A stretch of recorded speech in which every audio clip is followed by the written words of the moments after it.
അപ്പൊ നമ്മുടെ പ്രഗ്നൻസി സീരീസിന്റെ നെക്സ്റ്റ് ഒരു എപ്പിസോഡാണിത്. It's me GB. Welcome back to my channel. Okay, ഇന്ന് നമ്മൾ ഡിസ്കസ് ചെയ്യാൻ പോകുന്നത് നമ്മുടെ പ്രഗ്നൻസി സീരീസ് മീൻസ് നമ്മൾ പ്രഗ്നന്റ് ആയതിനു ശേഷം 7 മുതൽ 9 മാസം വരെ നമ്മൾ അനുഭവിക്കുന്ന പ്രശ്നങ്ങൾ, നമുക്ക് ഉണ്ടാകുന്ന ബുദ്ധിമുട്ടുകൾ എന്തൊക്കെയാണെന്നാണ്. കോമൺലി കാണുന്ന ബുദ്ധിമുട്ടുകളാണ് നമ്മൾ ഇന്ന് ഡിസ്കസ് ചെയ്യാൻ പോകുന്നത്. അപ്പം ഫസ്റ്റ് എന്ന് പറയുന്നത്, നമുക്ക് 7 മുതൽ ഒരു 9 മാസം എന്ന് പറഞ്ഞ ടൈമില് നമുക്ക് ശരിക്കും നമ്മുടെ വയറ് നന്നായിട്ട് ഇങ്ങനെ വലിപ്പം വെച്ച് തുടങ്ങും. ഈ സമയത്ത് നമ്മുടെ കുട്ടിയുടെ മുമ്പിൽ നമുക്ക് നന്നായിട്ട് അറിയാൻ പറ്റും.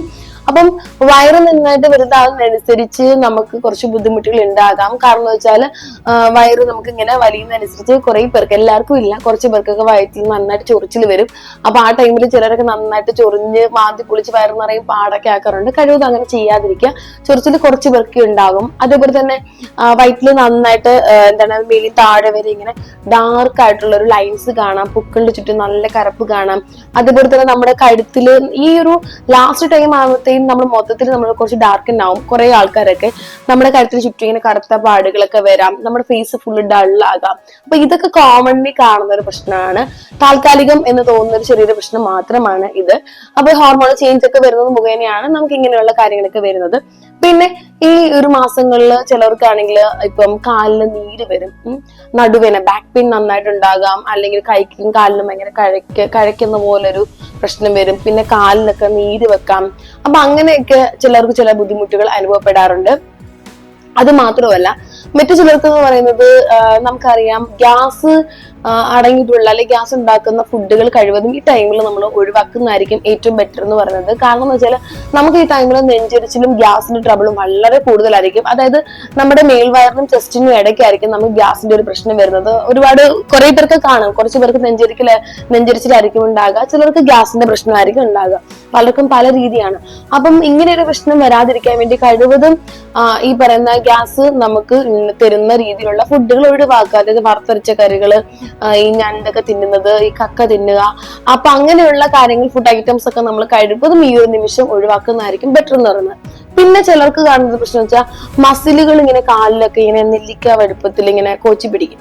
അപ്പം മിക്കവാറൊക്കെ കിടക്കുന്ന സമയത്ത് പെട്ടെന്ന് കാലൊക്കെ ഇങ്ങനെ നിവർത്തുമ്പോഴൊക്കെ ആയിരിക്കും പെട്ടെന്ന് നമുക്ക് മസിൽ ഇങ്ങനെ ഈ ചെറിയ നെല്ലിക്ക പോലെ നാരങ്ങ പോലെയൊക്കെ കയറി പിടിക്കും. ഭയങ്കര പെയിൻ ആണ് നമുക്ക് ആ സമയത്ത്. നമുക്ക് ഒറ്റയ്ക്കൊന്നും ഇടിച്ച് തീരുമാനം എടുക്കാനോ ഒന്നും പറ്റത്തില്ല. അപ്പൊ കണ്ടിന്യൂസ്ലി ഇങ്ങനെ വരുന്ന ആൾക്കാരാണെന്നുണ്ടെങ്കിൽ തീർച്ചയായും ഡോക്ടറിനോട് ഇങ്ങനെ ഉണ്ടെന്നുള്ള കാര്യം സൂചിപ്പിക്കുക. അപ്പൊ അതിനുവേണ്ട റെമഡീസും അതിനുവേണ്ട ടാബ്ലറ്റുകളും കഴിവതും അവർ തരും. അപ്പൊ അങ്ങനെയുള്ള ബുദ്ധിമുട്ടുകൾ നമ്മൾ ഏറെക്കുറെ ആൾക്കാരെല്ലാം അനുഭവിക്കാറുണ്ട്. ചിലർക്ക് തണുപ്പ് വരുന്ന സമയത്താകാം, ചിലർക്ക് അല്ലാതെ വരും. അപ്പൊ തണുപ്പൊക്കെ കാലിനൊക്കെ അടിക്കുക എന്നുണ്ടെങ്കിൽ കഴിവതും ചെരുപ്പൊക്കെ ഇട്ടുകൊണ്ട് നടക്കുന്നത് കുറച്ചുകൂടി ബെറ്റർ ആയിരിക്കും. പിന്നെന്താ, എക്സസൈസ് ഒക്കെ ചെയ്യുന്നത് നല്ലതാണ്, ബെഡ് റെസ്റ്റ് ഒന്നും പറയാതെ.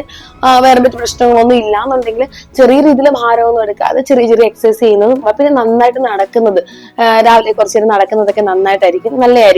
പിന്നെ അതുപോലെ തന്നെ ബിപിയും ഷുഗറും ഒക്കെ ഉള്ള ആൾക്കാരൊക്കെ ശ്രദ്ധിക്കണം. അവർക്ക് ഇടയ്ക്കിടയ്ക്ക് തളർച്ച പോലൊക്കെ വരും.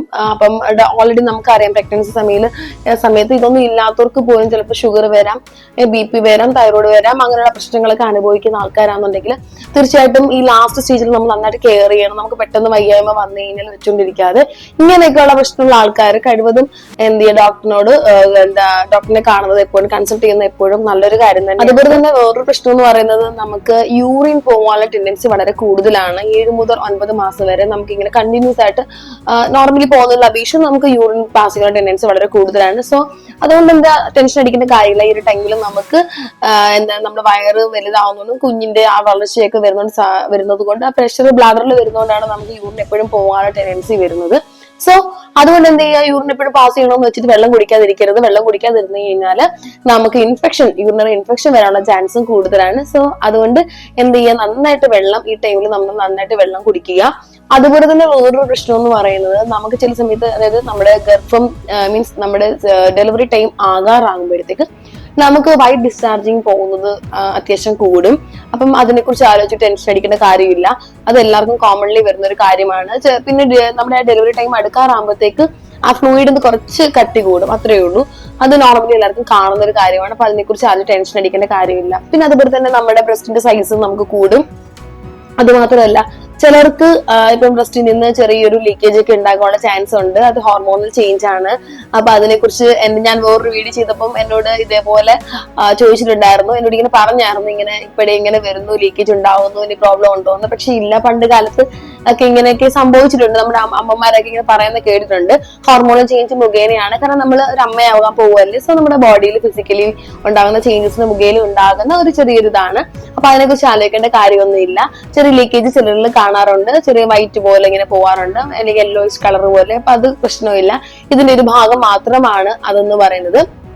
പിന്നെ ഞാൻ പറഞ്ഞല്ലോ, നമുക്ക് തരുന്ന ടാബ്ലറ്റുകളെല്ലാം നമ്മൾ കഴിക്കണം. വൈറ്റമിൻ ടാബ്ലറ്റും കാൽസ്യം ടാബ്ലറ്റും അതുപോലെ തന്നെ അയൺ ടാബ്ലറ്റ് ഒക്കെ നമുക്ക് തരും. അപ്പം അതൊക്കെ കഴിക്കാൻ മടി കാണിക്കരുത്. കാരണം ഒരു 9 മാസം നമ്മൾ ഇതൊക്കെ സഹിച്ചേ വരത്തുള്ളൂ. ആ മരുന്നൊക്കെ മുടക്കം കൂടാതെ തന്നെ കഴിക്കുക. പിന്നെ HBയുടെ നമുക്കറിയാം, നമ്മൾ ഓരോ വീട്ടിൽ ഡോക്ടറിനെ കൺസൾട്ട് ചെയ്യാൻ പോകുമ്പോൾ നമുക്ക് ബി പി ഉണ്ടെങ്കിൽ BP, ഷുഗർ, അല്ലെങ്കിൽ നമ്മുടെ ബ്ലഡിലെ HBയുടെ അളവൊക്കെ നോക്കാറുണ്ട്.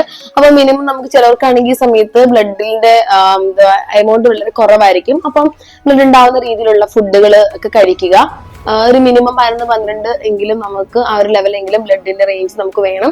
പിന്നെ നമുക്ക് പറയുന്ന കുട്ടിയുടെ ഗ്രോത്തിനെ കുറിച്ച് പറയാം. കുട്ടിയുടെ ഗ്രോത്തിനെ കുറിച്ച് അറിയാൻ വേണ്ടി നമുക്കറിയാം, 7 മുതൽ 9 മാസം വരെ കണ്ടിന്യൂസ് ആയിട്ടൊരു 2 വീക്ക് കൂടിയിരിക്കുമ്പോൾ നമുക്ക് ചെക്കപ്പ് കാണും. പിന്നെ ഒരു 9 മന്ത് ആകുമ്പോഴത്തേക്ക് എന്താണ് പറയുന്നത്, ഒരു വീക്ക്ലി നമുക്ക് ചെക്കപ്പ് വെക്കും. അതെന്തിനാന്ന് വെച്ചാൽ, കാരണം എന്ന് വെച്ചാൽ നമുക്ക് കുട്ടിയുടെ ഗ്രോത്ത് ഈ ഒരു ടൈമിലുണ്ടല്ലോ, നമുക്ക് നന്നായിട്ട് കുട്ടിയുടെ മൂവ്മെന്റ് അറിയാൻ പറ്റും. അപ്പൊ ഈ ഒരു സമയത്ത് നമുക്ക് കുഞ്ഞിനോട് സംസാരിക്കുന്നതൊക്കെ എന്തുകൊണ്ട് നല്ലതാണ്. കാരണം റെസ്പോണ്ട് ചെയ്യുന്ന ഒരു ടൈമാണ്. നമുക്ക് ആദ്യ കാലഘട്ടത്തിൽ വെച്ച് നോക്കുമ്പോൾ ഒരു 8-9 മന്ത് ആകുമ്പോഴത്തേക്ക് നമുക്ക് നന്നായിട്ട് ഇങ്ങനെ മൂവ്മെന്റ് അറിയാം. ചില സമയത്ത് പറയുന്ന കേട്ടിട്ടില്ലേ, പപ്പന്മാരെ വന്ന് വിളിക്കുമ്പം ഇങ്ങനെ ജസ്റ്റ് കുഞ്ഞുങ്ങളിങ്ങനെ മൂവ്മെന്റ് കാണിക്കുന്നു, നമ്മളിങ്ങനെ ഒരു പേരിട്ട് വിളിക്കും, ഇങ്ങനെ ചുമ്മാ മോനെ എന്നൊക്കെ വിളിക്കും, അല്ലെങ്കിൽ മോളെ എന്നൊക്കെ വിളിക്കുമ്പോൾ അവർ പെട്ടെന്ന് റെസ്പോണ്ട് ചെയ്യും, നമ്മുടെ കയ്യിൽ വന്ന് തട്ടുന്നു എന്നൊക്കെ പറഞ്ഞിട്ടില്ലേ. നിങ്ങൾക്ക് ചിലർക്കെങ്കിലും അത് എക്സ്പീരിയൻസ് ചെയ്തിട്ടുണ്ടായിരിക്കും. അതുപോലെ പാട്ടുകളൊക്കെ കേൾക്കുക, അതൊക്കെ ഇവർ കേൾക്കാനൊക്കെ തുടങ്ങുന്ന ടൈമാണ്. നല്ല രസമാണ് അതൊക്കെ ചെയ്യുന്നത്. അതേപോലെ ബുക്സ് ഒക്കെ വായിക്കുക. അപ്പൊ ഇതൊക്കെ നല്ലതാണ് ഈ ടൈമിൽ നമുക്ക് ചെയ്യുന്നത്. കാരണം കുഞ്ഞെല്ലാം ഇങ്ങനെ അറിയുന്ന ഒരു ടൈമാണ്. കുട്ടി എല്ലാത്തിനും റെസ്പോണ്ട് ചെയ്ത് തുടങ്ങുന്ന ഒരു ടൈമാണ് ഈ ടൈം എന്ന് പറയുന്നത്. അപ്പൊ ഇങ്ങനെയൊക്കെ ചെയ്യുന്നത് എന്തുകൊണ്ടും നല്ലത് തന്നെയായിരിക്കും. പിന്നെ കുഞ്ഞിന്റെ ഗ്രോത്തിനെ കുറിച്ച് നമുക്ക് ഈ ഒരു കാലഘട്ടത്തിൽ നന്നായിട്ട് നമുക്ക് അറിയാൻ പറ്റും, സ്കാനിങ് ഒക്കെ ചെയ്യുമ്പോൾ. പിന്നെ ഒരു 36 ആഴ്ചയൊക്കെ ആകുമ്പോഴത്തേക്ക് നമുക്ക് ഒരു സ്കാൻ ചെയ്യും. അപ്പൊ ആ സ്കാനിങ്ങിൽ നമുക്ക് നമ്മുടെ ഡെലിവറി ഡേറ്റ് ഒക്കെ കൃത്യമായിട്ട് നമുക്ക് അറിയാൻ പറ്റും. കുട്ടിയുടെ പൊസിഷൻ എങ്ങനെയാണ് കിടക്കുന്നത്, അതിനൊക്കെ ഗ്രോത്ത് ഉണ്ടോ, അങ്ങനെയുള്ള കാര്യങ്ങളൊക്കെ നന്നായിട്ട് നമുക്ക് അറിയാം. പിന്നെ വെയിറ്റിന്റെ കാര്യം പറയുവാണെങ്കിൽ ഒരു 2,500 നോർമൽ വെയിറ്റ് ആണ്. 2,500 താഴെ വരുമ്പോഴാണ് നമ്മൾ പറഞ്ഞ അണ്ടർ വെയിറ്റ് എന്ന് പറയുന്നത്. അപ്പൊ ഒരു 3.25-3.5 വരെ ഒന്നും പ്രശ്നമില്ല. ഒരു 4ന് പുറത്താണ് കുട്ടിയുടെ വെയിറ്റ് വരുന്നതെങ്കിൽ ഓവർ വെയിറ്റ് എന്ന് പറയും. അതിന്റെ ഇടയിൽ 2.5 to 4, ഒരു 3-3.25 വരുന്ന ഒരു പ്രശ്നവും ഇല്ല. 4 പുറത്ത് പോവാതിരുന്നാൽ മതി കുട്ടിയുടെ വെയിറ്റ് എന്ന് പറയുന്നത്. അപ്പൊ നോർമൽ ബേബി ആകാൻ വേണ്ടി ഒരു 2,500 മതിയാകും. ഒരുപാട് വെയിറ്റ് ആയാലും നമുക്ക് നോർമൽ ഡെലിവറിക്ക് ഇത്തിരി ബുദ്ധിമുട്ടൊക്കെ ചിലർക്കൊക്കെ അനുഭവപ്പെട്ടിട്ടുണ്ടായിരിക്കാം. അപ്പം പിന്നെന്താണ് പറയാനുള്ളത്, നന്നായിട്ട് വെള്ളം കുടിക്കണം, ഫുഡ് നന്നായിട്ട് നമ്മൾ കഴിക്കണം. അതായത് ഈ പറഞ്ഞ ഗ്യാസിന്റെ പ്രശ്നമൊന്നും ഉണ്ടാക്കാത്ത ഫുഡുകൾ അവോയ്ഡ് ചെയ്തുകൊണ്ട് ഫ്രൂട്ട്സ് ആയാലും ഈ പറഞ്ഞ നന്നായിട്ട് വെജിറ്റബിൾ കഴിക്കുക. പിന്നെ പാല് കുടിക്കുന്നവർക്ക് പാൽ ഇഷ്ടമാണെങ്കിൽ പാല് കുടിക്കാം, വെജിറ്റബിൾ നന്നായിട്ട് കഴിക്കണം കേട്ടോ. പിന്നെ ഡ്രൈ ഫ്രൂട്ട്സ് ഒക്കെ കഴിക്കാം. അപ്പൊ അങ്ങനെയുള്ള നല്ല നല്ല ആഹാരങ്ങൾ നന്നായിട്ട് കഴിക്കുക. പിന്നെ ടെൻഷൻ നമുക്ക് ഈ സമയത്ത്, കാരണം ആദ്യം പ്രഗ്നന്റ് ആകുന്നവരാണെങ്കിൽ, ആദ്യമായിട്ടാണ് ഈ ഒരു ഡെലിവറി ഫേസ് ചെയ്യുന്ന ആൾക്കാരാണെന്നുണ്ടെങ്കിൽ എന്ത് ചെയ്യുക, തീർച്ചയായിട്ടും ടെൻഷൻ അവർക്ക് ഉണ്ടാകും. അപ്പൊ ടെൻഷൻ അടിക്കേണ്ട കാര്യമില്ല. ടെൻഷൻ അടിക്കുവാണെങ്കിൽ, ഓൾറെഡി BP ഉള്ള ആൾക്കാരാണെങ്കിൽ ഈ സമയത്ത് ടെൻഷൻ അടിക്കുമ്പോൾ എന്ത് പറ്റുന്ന വെച്ചാൽ അവരുടെ BP ഓൾറെഡി കൂടും. അതുകൊണ്ട് എന്ത് ചെയ്യുക, കഴിവതും ടെൻഷൻ അടിക്കാതിരിക്കുക. ഒന്നെങ്കിൽ എന്താണ് നോർമൽ ഡെലിവറി നടക്കും, അല്ലെന്നുണ്ടെങ്കിൽ എന്ത് ചെയ്യും, സിസേറിയൻ നടക്കും. ഏതിലൊന്ന് സംഭവിക്കും. സോ അതിന് മുൻകിട്ട് കണ്ടുകൊണ്ട് തന്നെ ടെൻഷൻ അടിക്കാതെ എന്ത് തന്നെ ആയാലും വേറെ കോംപ്ലിക്കേഷൻ ഒന്നും ഉണ്ടാകാതെ നല്ലൊരു ബേബിയെ കിട്ടാൻ വേണ്ടി നമ്മൾ എന്ത് ചെയ്യുക, ഈശ്വരോട് പ്രാർത്ഥിക്കുക. അപ്പം സന്തോഷമായിട്ടിരിക്കുക. അപ്പൊ ഇത്രയോടെ നമ്മുടെ കുട്ടി ബ്ലോഗ് വീഡിയോ ഇഷ്ടപ്പെട്ടെങ്കിൽ നിങ്ങൾക്ക് യൂസ്ഫുൾ ആയിരുന്നെങ്കിൽ ലൈക്ക് ചെയ്യണം, ഷെയർ ചെയ്യണം, സബ്സ്ക്രൈബ് ചെയ്യണം. അപ്പൊ നമുക്ക് പുതിയൊരു വീഡിയോ ആയിട്ട് കാണാം. Okay, bye. Thank you for watching.